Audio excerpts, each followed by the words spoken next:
नमस्कार दोस्तों, आज दूसरा प्रश्न पत्र लेकर मैं आई हूं। इसमें भी 50 प्रश्न हैं और इन 50 प्रश्नों में आपको कितना अंक मिलेगा वो हम देखेंगे। तो सीधे हम पहले प्रश्न की ओर जाएंगे।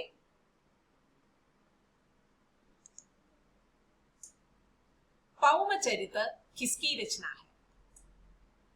Option A Abdul Rahman, option B Vidyapati, option C Swayambhu, option D चंद्रवरराय। इन सभी कवियों से आप परिचित तो होंगे। आपने अगर उत्तर लिखा है तो मैं उत्तर दिखाऊंगी। तो उत्तर है ऑप्शन सी स्वयंभू। स्वयंभू के बारे में पिछले दिन में भी मैंने कहा था। स्वयंभू कौन है? आदिकालीन अपभ्रंश कवि है जिसे पुष्पदंत ने अभिमान मेरु कहा है। तो आगे देखेंगे दूसरा प्रश्न, तुलसीदास की रचना कवितावली किस भाषा की रचना है? Option A Awadhi, option B Braj, option C Maithili, option D Bundeli. इसका उत्तर तो सभी जानते होंगे, है ना? तो देखेंगे उत्तर क्या है। Option B Braj. रामचरितमानस की रचना उन्होंने अवधी में की थी और कवितावली की रचना उन्होंने ब्रज में की। आगे देखिए, सूफी प्रेमाख्यान काव्य परंपरा में आराध्य को किस रूप में देखा जाता है? तीसरा प्रश्न है, सूफी प्रेमाख्यान काव्य परंपरा में आराध्य को किस रूप में देखा जाता है? ऑप्शन ए गुरु, ऑप्शन बी प्रेमी, ऑप्शन सी सखा, ऑप्शन डी प्रेमिका। आराध्य यानी कि ईश्वर को किस रूप में देखा जाता है सूफी प्रेमाख्यान काव्य परंपरा में? देखेंगे इसका उत्तर है डी, ऑप्शन डी प्रेमिका। पद्मावत में हमने देखा था, रत्नसेन पद्मावती को देखने के लिए जाते हैं सातों समुद्र पार करके। तो वहां रत्नसेन मनुष्य का और पद्मावती ईश्वर का प्रतीक है। प्रेमिका हमेशा उसमें सूफी काव्य परंपरा में प्रेमिका जो है वो आराध्य यानी कि ईश्वर का प्रतीक है। आगे पांचवा प्रश्न, छायावाद को स्थूल के प्रति सूक्ष्म का विद्रोह किसने कहा? Option A Sumitranandan Pant, option B Nagendra, option C Ramchandra Shukla, option D Prasad. इसका उत्तर है ऑप्शन बी नगेंद्र। छायावाद जो है वो स्थूल के प्रति सूक्ष्म का विद्रोह है।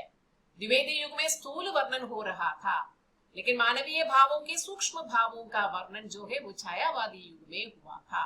तो इसलिए स्थूल के प्रति सूक्ष्म का विद्रोह छायावाद को नगेंद्र ने कहा था। आगे छठा प्रश्न, निम्नलिखित में कौन मिश्र बंधुओं में नहीं है? मिश्र बंधु तीन लोग हैं मिश्र बंधु।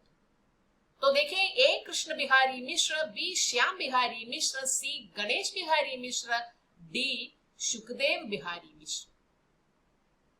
तो मिश्र बंधु तीन भाई है, तो वे कौन कौन है आपको याद रखना होगा। लेकिन इनमें मिश्र बंधुओं में कौन नहीं है इसका उत्तर पहले हम देखें।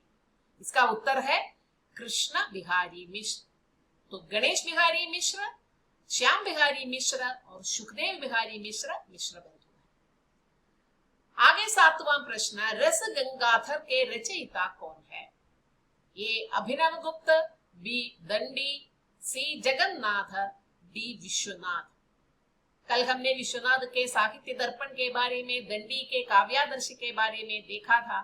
अब रस गंगाधर किसका है ये देखेंगे। इसका उत्तर है आचार्य जगन्नाथ, ऑप्शन सी इसका सही उत्तर है। आठवां प्रश्न देखिए, निम्नलिखित में से कौन तार सप्तक के कवि नहीं है? ए शमशेर बहादुर सिंह, बी गिरिजा कुमार माथुर, सी मुक्तिबोध, डी प्रभाकर माछवी। तार सप्तक यानी कि 1943 में निकला वो तार सप्तक है। फिर उसके बाद दूसरा सप्तक, तीसरा सप्तक निकला। तो इसमें 1943 में निकले वो तार सप्तक, उसे पहला तार सप्तक नहीं कहते, उसे तार सप्तक कहते हैं। तो तार सप्तक में इनमें कौन कवि नहीं है? उत्तर देखिए, ये शमशेर बहादुर सिंह। शमशेर बहादुर सिंह का उपनाम आप जानते हैं ना। उपनाम नहीं, उनको एक उपाधि के रूप में कहते हैं कवियों के कवि। शमशेर बहादुर सिंह को कवियों के कवि कहते हैं। नवा प्रश्न है, शिवपालगंज किस उपन्यास से संबंधित है? शिवपालगंज एक स्थल का नाम है, एक जगह का नाम है, वो किस उपन्यास से संबंधित है?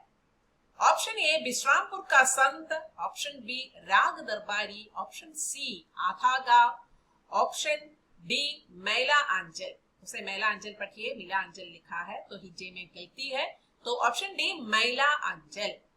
तो इसका उत्तर देखेंगे क्या है, शिवपालगंज यानी कि उस जगह का जिक्र या उस जगह का वर्णन किस उपन्यास में हुआ है? उत्तर है ऑप्शन बी राग दरबारी। राग दरबारी किसका उपन्यास है? श्रीलाल शुक्ल का उपन्यास है। एक बार दूरदर्शन में धारावाहिक के रूप में राग दरबारी आई थी। आगे 10वां प्रश्न, भरत मुनि के अनुसार काव्य में कुल कितने गुण हैं? काव्य के गुण, रीति आदि के बारे में वर्णन है, तो भरत मुनि ने काव्य में कितने गुण स्वीकार किया है?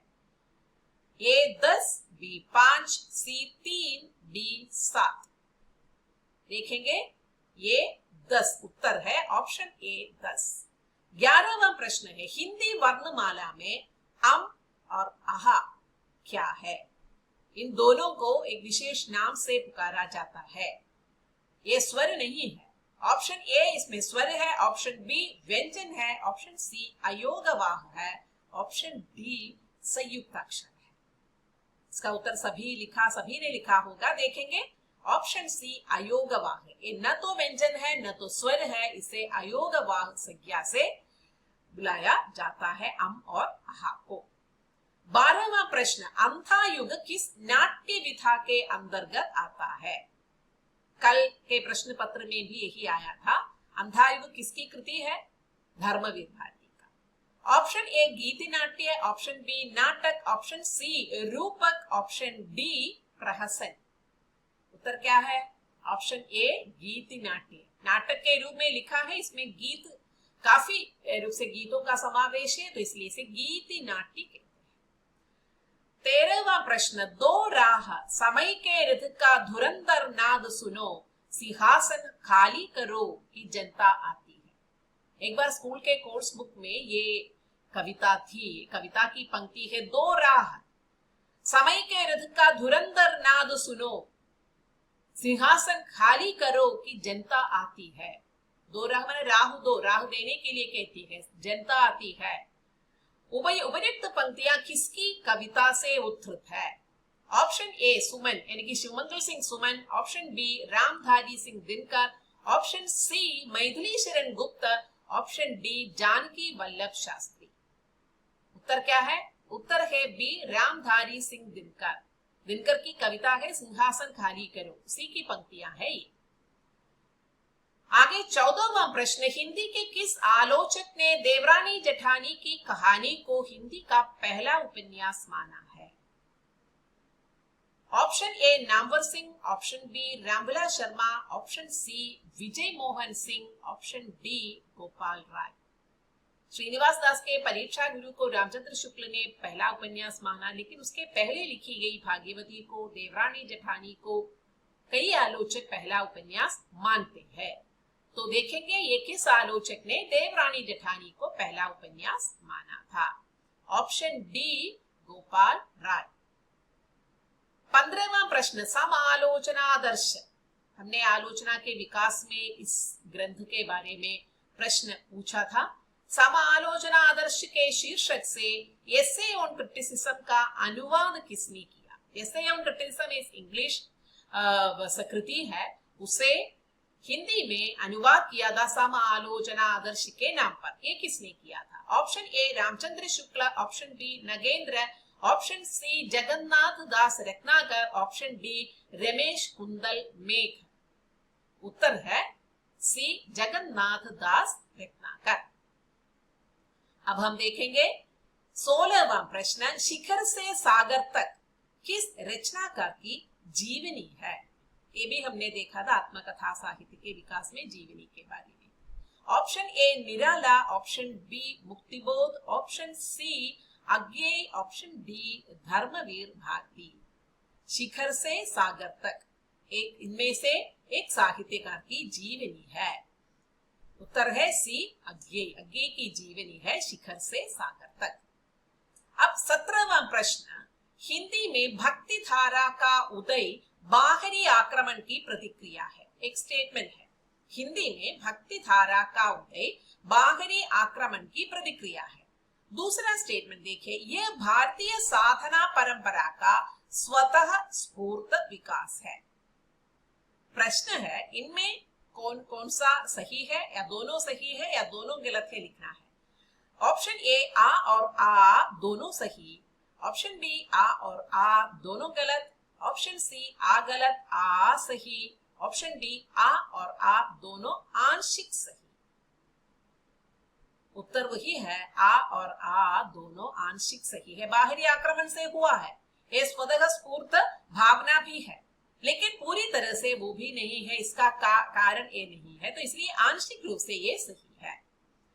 अब 18वां प्रश्न, वो भी इसी तरह का है। आ, विभावन व्यापार, यानी कि रस में आप कहते हैं विभाव, अनुभाव, व्यभिचारी, संयोग, रस निष्पत्ति, रस निष्पत्ति के बारे में आप पढ़ते हैं। उनमें जो विभावन व्यापार है, विभावन व्यापार रस प्रक्रिया की सुदृढ़ भूमिका है।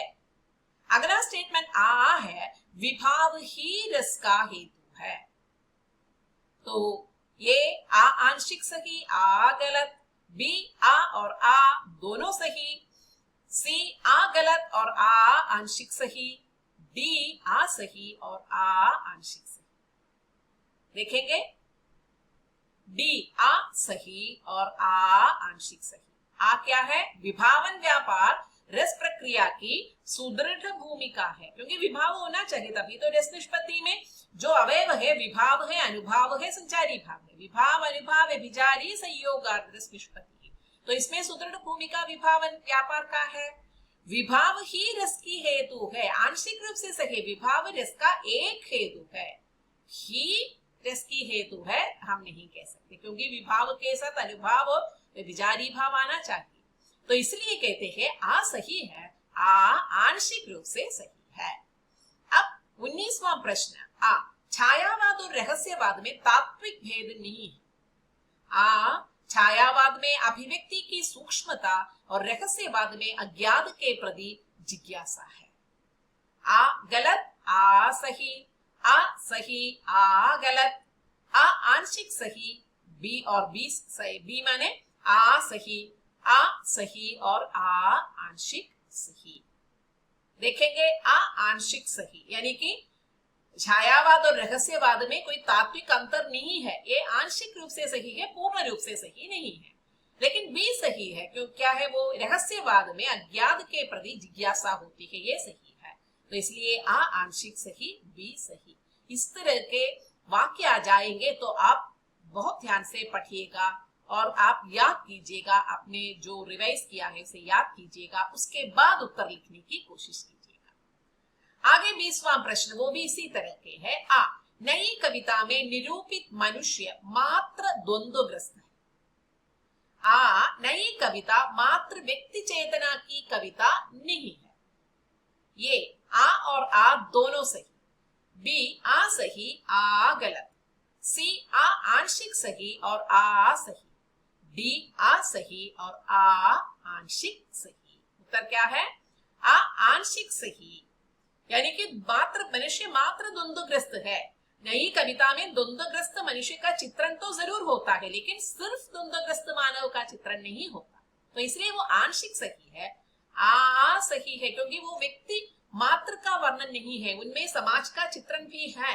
हाँ, नई कविता पर ये आरोप लगाया गया है कि नई कविता व्यक्ति की अभिव्यक्ति करती है, लेकिन समाज की अभिव्यक्ति भी है उसमें, तो इसलिए आ सही है। आगे देखिए 21वां प्रश्न, निम्नलिखित इतिहास ग्रंथों का काल क्रमानुसार सही क्रम क्या है। तो इसमें इतिहास ग्रंथ दिया गया है, Mishrabandhu Vinod, modern vernacular literature of northern Hindustan, Shiv Singh Saroj, किसका है वो, कल हमने देखा था शिवशंकर का। हाँ, इस्तवार दलो लिटरेट्यू एंदुई ए हिंदुस्तानी। तो ये 4 इतिहास, हिंदी साहित्य के इतिहास ग्रंथों को विभिन्न क्रम में इसमें दिया गया है। तो इसका सही कालानुक्रम में इसका सही उत्तर क्या है, यही पूछा गया है।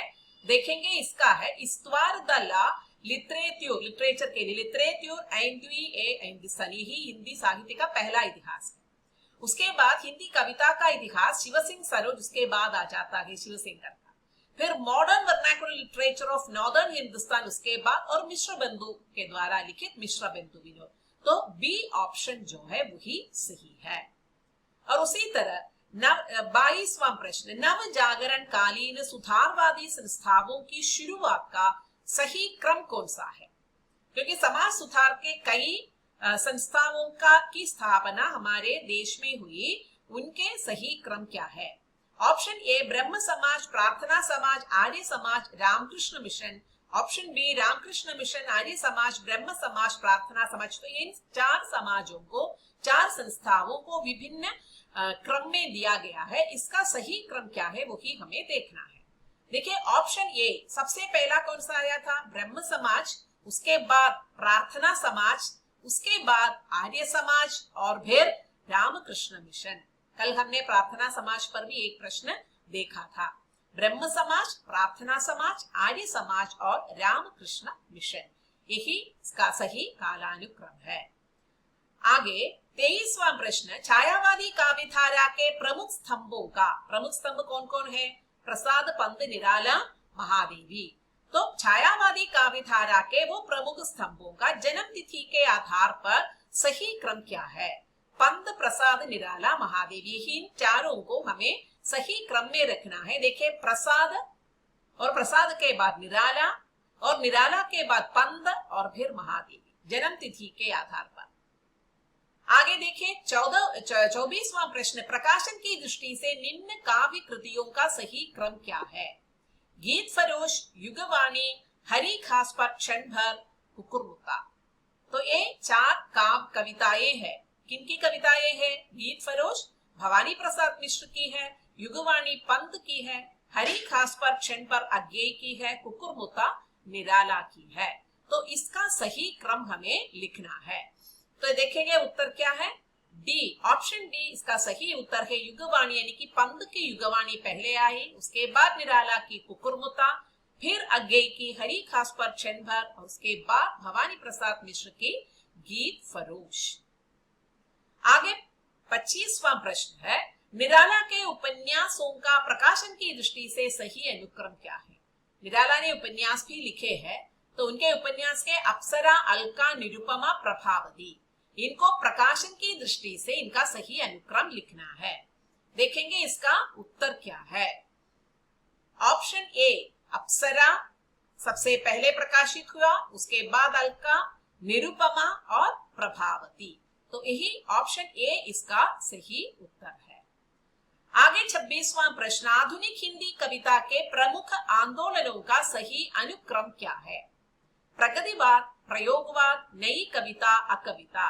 कल हमने इसे दूसरी तरह हमने देखा, प्रगतिवाद, नकेलवाद, हालावाद, छायावाद, इसके सही अनुक्रम हमने देखा, आपको याद होगा। तो यहाँ प्रगतिवाद, प्रयोगवाद, नई कविता, अकविता दिया गया है। इसका सही क्रम क्या है देखेंगे। ए भी ऑप्शन ए है, प्रगतिवाद, प्रगतिवाद के बाद प्रयोगवाद, फिर प्रयोगवाद के ही दूसरे नाम के रूप में फिर नई कविता आई और उसके बाद अकविता, 60 के बाद आ जाते हैं अकविता। अब 27वां प्रश्न, भारतीय काव्य शास्त्र के प्रमुख काव्य शास्त्रियों का सही अनुक्रम क्या है? आनंदवर्धन, भरत मुनि, जगन्नाथ, विश्वनाथ। आनंदवर्धन ध्वनि सिद्धांत के प्रवर्तक है, भरत मुनि नाट्य शास्त्र के रचयिता है, जगन्नाथ दास अभी रस गंगाधर के रचयिता के रूप में हमने देखा, विश्वनाथ साहित्य दर्पण के रचयिता है। तो इनको इनका सही अनुक्रम हम देखेंगे। ऑप्शन बी सबसे पहले भरत मुनि है, उसके बाद आनंदवर्धन है, फिर विश्वनाथ है, उसके बाद आचार्य जगन्नाथ है। 28वां प्रश्न, प्रकाशन वर्ष के आधार पर निम्नलिखित उपन्यासों का सही अनुक्रम क्या है? आवा, चाक, आपका बंटी, रुकोगी नहीं, राधिका। उत्तर लिखा है तो हम उत्तर देखेंगे। ऑप्शन सी है, रुकोगी नहीं राधिका, उसके बाद प्रकाशित हुआ था आपका बंटी, उसके बाद चाक और उसके बाद आवा। सभी महिला उपन्यासकारों की रचनाएं हैं। अब 29वां प्रश्न, प्रेम आख्यान काव्य परंपरा की प्रमुख रचनाओं का सही अनुक्रम क्या है? चंदायन, मृगावती, पद्मावत, मधुमालती। कल यही प्रश्न हमने पूछा था। चंदायन किसका है? मुल्ला दाऊद का चंदायन है। मृगावती उस्मान की है, उसे रामचंद्र शुक्ल सूफी परंपरा के प्रमुख प्रथम ग्रंथ मानते हैं, लेकिन सूफी प्रेमाख्यान काव्य के प्रथम प्रेम काव्य चंदायन है। पद्मावत जायसी का है, मंचन की मधुमालती। देखेंगे इसका सही अनुक्रम। सबसे पहले चंदायन, उसके बाद मृगावती, फिर पद्मावत, फिर मधुमालती। अब सुमेलित कीजिए है। राजा शिवप्रसाद सितारे हिंद, भाषा और संवेदना, Lakshmi Narayan Varshney, Fort William College, Mishra Bandhu, भारतीय संस्कृति और हिंदी प्रदेश, रामविलास शर्मा, भूगोल हस्तामलक, और पांचवा एक ऑप्शन दिया है हिंदी नवरत्न, इसी तरह दिया जाता है। तो इसमें सही मिलान आप कीजिए। 30वां प्रश्न में हम देखेंगे A B C D option दिया है, तो इनमें कौन सा ऑप्शन सही है? यानी कि सी ऑप्शन सही है। सी ऑप्शन देखिए, यानी कि ये जो है चौथा है, यानी कि राजा शिवप्रसाद सितारे हिंद ने लिखा है भूगोल हस्तामलक, और बी जो है 2 है, यानी कि लक्ष्मी सागर वार्ष्णेय दिया फोर्ट विलियम कॉलेज के सीधे जो लिखा है वो सही है। सी तीसरा है, यानी कि मिश्र बंधु तीसरा, भारतीय संस्कृति और हिंदी प्रदेश जो सीधे लिखा है वो सही है। सॉरी, सी पांचवा है, यानी कि मिश्र बंधु ने जो लिखा है वो हिंदी नवरत्न है, 9 लेखकों के बारे में है। और फिर उसके बाद डी जो है वो 3 है, यानी कि रामविलास शर्मा ने भारतीय संस्कृति और हिंदी प्रदेश ऐसा एक ग्रंथ लिखा है। अब 31वां प्रश्न, वो भी सुमेलित कीजिए है। ज्योतिरीश्वर ठाकुर, राहुल बेल, दामोदर भट्ट, उक्ति व्यक्ति प्रकरण, नरपति नाग, बीसलदेव रासो, रोड, वर्ण रत्नाकर, पांचवा है खुमान रासो। तो इसका उत्तर देखेंगे। ऑप्शन ए इसका सही उत्तर है, तो ऑप्शन ए देखेंगे। ऑप्शन ए में ये के लिए चौथा है, यानी कि ज्योतिरीश्वर ठाकुर, वर्ण रत्नाकर, और बी जो है 2 है, दामोदर भट्ट, उक्ति व्यक्ति प्रकरण। सी तीसरा है, यानी कि नरपति नाग का है बीसलदेव रासो, डी 1 है, रोड का है राहुल बेल। तो यही इसका सुमेलित कीजिए, इसका सही मिलान है। आगे देखिए, अगेन सुमेलित कीजिए है। पंत, कविप्रिया, घनानंद, मृगावती, केशवदास, इश्किलता, कुतुबन, ग्राम्या। सॉरी, मृगावती कुतुबन की है, मैंने पहले उस्मान की कहा था, कुतुबन की है मृगावती। तो इसमें कवि देखे पंत का कौन सा है? पंत का है ग्राम्या, घनानंद का इश्किलता, केशवदास का कविप्रिया, कुतुबन का मृगावती। तो सही उत्तर क्या है? डी है, 4312। पंत के ग्राम्या, घनानंद के इश्किलता, केशवदास की कविप्रिया और कुतुबन के मृगावती। आगे 33वां प्रश्न, सुमेलित कीजिए। कभी कभी प्रश्न पत्र में काफी सुमेलित कीजिए जाते हैं। तो ये कवि देखे, रघुवीर सहाय, माया दर्पण, श्रीकांत वर्मा, भूल नहीं, रंग बोलते हैं, दिनकर, आत्महत्या के विरुद्ध, केदारनाथ अग्रवाल, अनामिका, और पांचवा है परशुराम की प्रतीक्षा। देखेंगे इसका उत्तर क्या है। ऑप्शन ए 3152, यानी ये के लिए रघुवीर सहाय ने लिखा है आत्महत्या के विरुद्ध।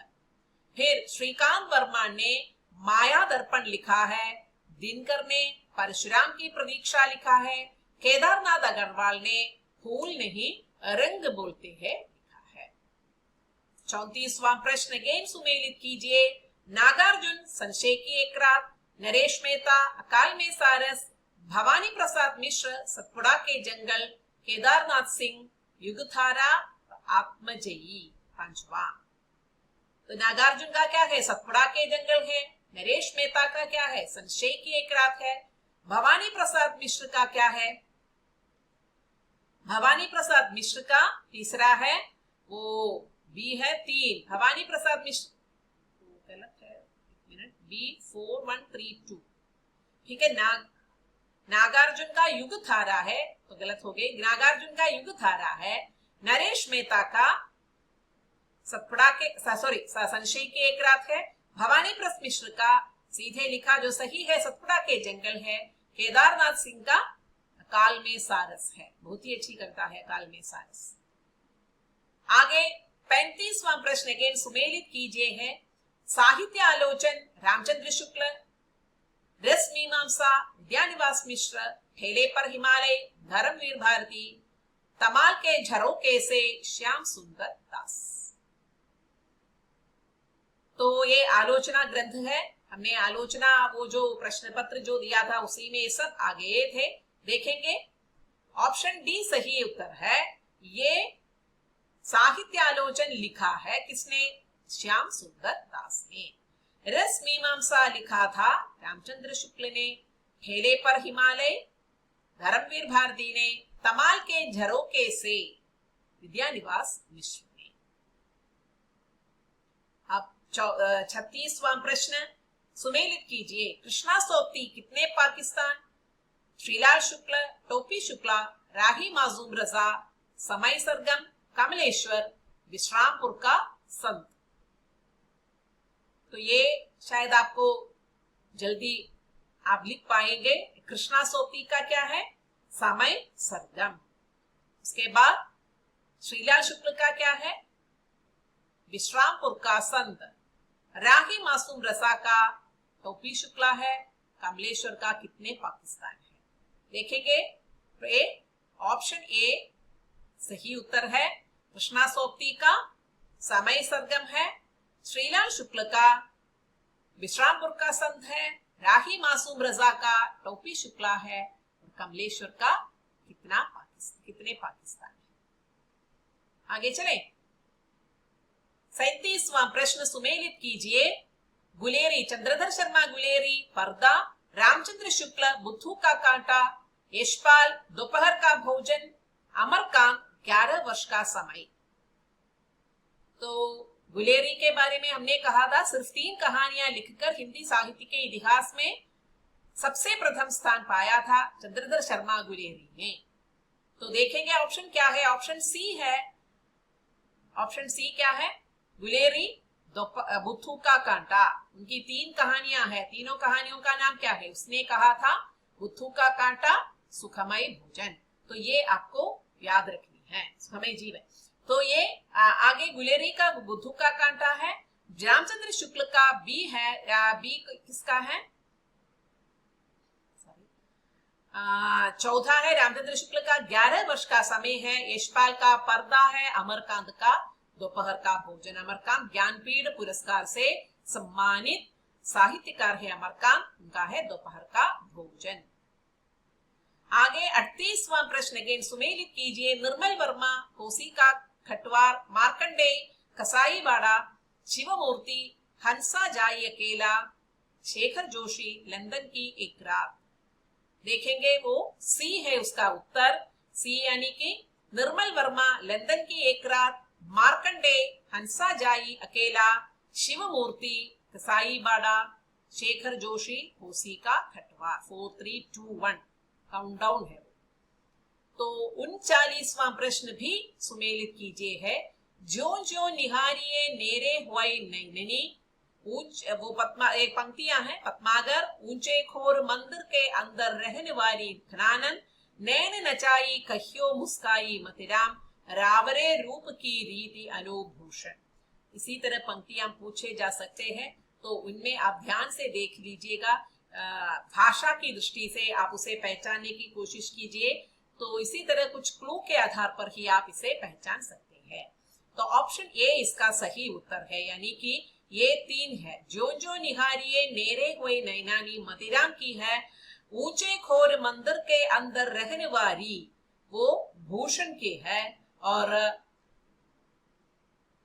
ऑप्शन सी का है नैना नैन नचाई कहियो मुस्काई पद्माकर की रावरे रूप की रीति अनूप घनानंद की। तो मुझे जल्दी जल्दी घनानंद की पंक्ति जल्दी मैं पहचान पाई क्योंकि हमेशा रूप का वर्णन वे करते हैं। तो आगे देखिए प्रस्तावना और स्थापना और तर्क है। तो ये भी काफी प्रश्न पूछा जाता है। शासन की पहुंच की प्रवृत्ति और निवृत्ति की बाहरी व्यवस्था तक होती है। शासन की पहुंच की प्रवृत्ति और निवृत्ति की बाहरी व्यवस्था तक ही होती है। पहुंच है, शासन की पहुंच प्रवृत्ति और निवृत्ति की बाहरी व्यवस्था तक होती है, वही सही। तर्क भीतरी या सच्ची प्रवृत्ति निवृत्ति को जागृत रखने वाली शक्ति शासन में नहीं। सही विकल्प देखिए ए और आर सही, ए और आर गलत, ए गलत आर सही, ए सही आर गलत। उत्तर है ये ए और आर सही है। शासन की पहुंच प्रवृत्ति और निवृत्ति की बाहरी व्यवस्था तक होती है। भीतरी और सच्ची प्रवृत्ति निवृत्ति को जागृत रखने वाली शक्ति शासन में नहीं होती, ये हमारे अंदर से होनी चाहिए। आगे 41वां प्रश्न, कवि वाणी के प्रसार से हम संसार के सुख दुख आनंद क्लेश आदि का शुद्ध स्वार्थ मुक्त रूप में अनुभव करते हैं। तर्क इस प्रकार के अनुभव के अभ्यास से हृदय का बंधन नहीं खुलता है। ये और आर सही, ये सही आर गलत, ए गलत आर सही, ए और आर गलत। उत्तर है बी ए सही आर गलत। यानी कि कवि वाणी के प्रसार से यानी कि कविता से या कविता पढ़ने से हम संसार के सुख दुख या आनंद या क्लेश आदि का शुद्ध या स्वार्थ मुक्त रूप में अनुभव करते हैं।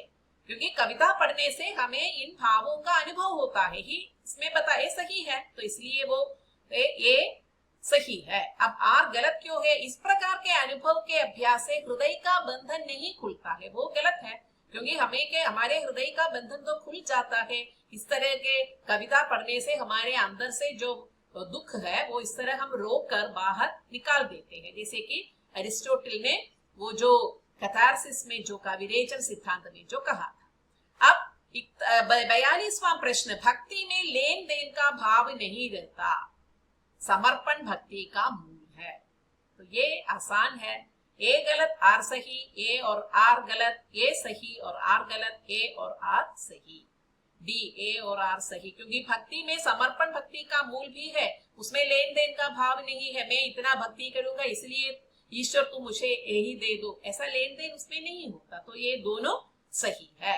43वां प्रश्न, प्रिय के वियोग से जो दुख होता है, वियोग से तो दुख होगा ही, उसमें कभी कभी दया या करुणा का भी कुछ अंश मिला रहता है, ठीक है, उस दुख में। और तर्क क्या है? प्रिय के वियोग पर उत्पन्न करुणा का विषय प्रिय के सुख का विषय है या सुख का निश्चित। तो देखिए ये सही और आर गलत, ये और आर गलत, ये सही और आर सही, ये गलत और आर सही। देखिए ये सही और आर गलत, क्योंकि विरह से जो दुख उत्पन्न होता है उसमें कभी कभी करुणा और दया का अंश होता है, सही है। लेकिन ये सुख का निश्चय तो नहीं, उससे सुख का अनुभव तो हमें नहीं होता, दुख से दुख का ही अनुभव होगा, तो वो गलत है। तो ये सही है, आर गलत है। अब 44वां, दुष्कर्म के अनेक अप्रिय फलों में एक अपमान है। जब दुष्कर्म करेंगे तो कभी कभी हमारा अपमान भी होगा। तर्क, दुष्कर्म से उत्पन्न अपमान के प्रति स्वयं को चरित्रवान सिद्ध करना सदाचरण है। तो देखिए ये गलत आर सही, ये सही आर गलत, ये गलत आर गलत, ये सही आर सही। उत्तर क्या है? ये सही आर गलत, क्योंकि अपमान तो होगा ही, लेकिन इससे हम चरित्रवान सिद्ध करना, प्रूव करने से कुछ नहीं होगा। तुम्हें चरित्रवान होना ही चाहिए, हम दूसरों को सिद्ध करने से क्या होगा, तो वो गलत है। अब 45वां, प्रेम का समाजीकरण होता है तो उसे भक्ति कहते हैं। प्रेम सामाजिक भाव नहीं है, ये भी पहले की तरह है। ये सही आर गलत, ये गलत आर सही, ये सही और आर सही, ये गलत और आर गलत। उत्तर है ए सही और आर गलत, क्योंकि प्रेम का सामाजीकरण होता है तो वो भक्ति तो हो जाती है, क्योंकि सभी से हम प्रेम करेंगे। तो प्रेम सामाजिक भाव नहीं है, गलत है। अब हमारे लिए ये निम्नलिखित अवतरण पढ़िए।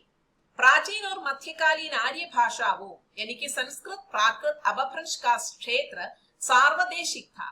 जिस रूप में वे उपलब्ध है उस रूप में उनका व्याकरण ढांचा भी अलग था। इन भाषाओं में प्रादेशिक निष्ठा नहीं थी, किंतु जातीय भाषाओं में ये निष्ठा बढ़ी।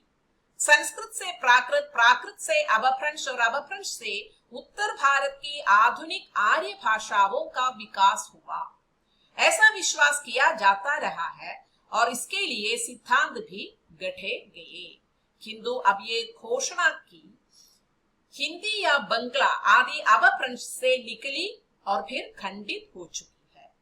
किंतु जातीय भाषाओं ने यानी कि हिंदी बंगला जातीय भाषाएं हैं, जातीय भाषाओं ने संस्कृत और अपभ्रंश से बहुत कुछ लिया है। हिंदी ने उनकी विरासत को सबसे अधिक ग्रहण किया, विशेष रूप से अपभ्रंश की विरासत को। हिंदी की विरासत संस्कृत भी है और अपभ्रंश भी है। शब्द समूह, उच्चारण तथा व्याकरणिक ढांचे के अलग होने से अपभ्रंश साहित्य को हिंदी साहित्य का अंग नहीं माना जाता, क्योंकि हिंदी की काफी प्रगति हो गई। किंतु सांस्कृतिक नैरंतर्य के लिए उसका अध्ययन आवश्यक है, क्योंकि अपभ्रंश का अध्ययन करना तो चाहिए, तभी तो हमें वो संस्कृति क्या है वो हमारी समझ में आ जाएगी। अब प्रश्न, संस्कृत का क्षेत्र किस सीमा तक विस्तृत था? तो वो पहला सेंटेंस में है, प्रादेशिक, सार्वदेशिक, मध्यदेशीय, क्षेत्रीय। उत्तर है सार्वदेशिक बी, तो वो पहले सेंटेंस में सीधा प्रश्न है। सांस्कृतिक नैरंतर्य के लिए किसका अध्ययन आवश्यक है? अंतिम सेंटेंस में बताया गया है भी। संस्कृत, प्राकृत, ब्रज भाषा, हिंदी। क्या है? सी ब्रज भाषा नहीं है, तो वो या तो सांस्कृतिक नैरंतर्य के लिए संस्कृत का या प्राकृत का अध्ययन करना आवश्यक है। ब्रज भाषा का वो गलत हो गया, वो ए है संस्कृत का अध्ययन करना। सांस्कृतिक नैरंतर्य के लिए संस्कृत का अध्ययन करना आवश्यक है। 48वां है, जातीय भाषा के रूप में आज किस भाषा को मान्यता प्राप्त है? प्राकृत, बंगला, अपभ्रंश और संस्कृत। उत्तर है बी, बंगला, क्योंकि बंगला और हिंदी दोनों जातीय भाषाएं के उस पैराग्राफ में बताया गया है। 49वां प्रश्न है, अपभ्रंश को हिंदी साहित्य का अंग मानने के लिए क्या आधार होना चाहिए? शब्द समूह में भिन्नता होनी चाहिए, व्याकरणिक ढांचा में भिन्नता होनी चाहिए, उच्चारण में भिन्नता होनी चाहिए, जातीयता में भिन्नता होनी चाहिए।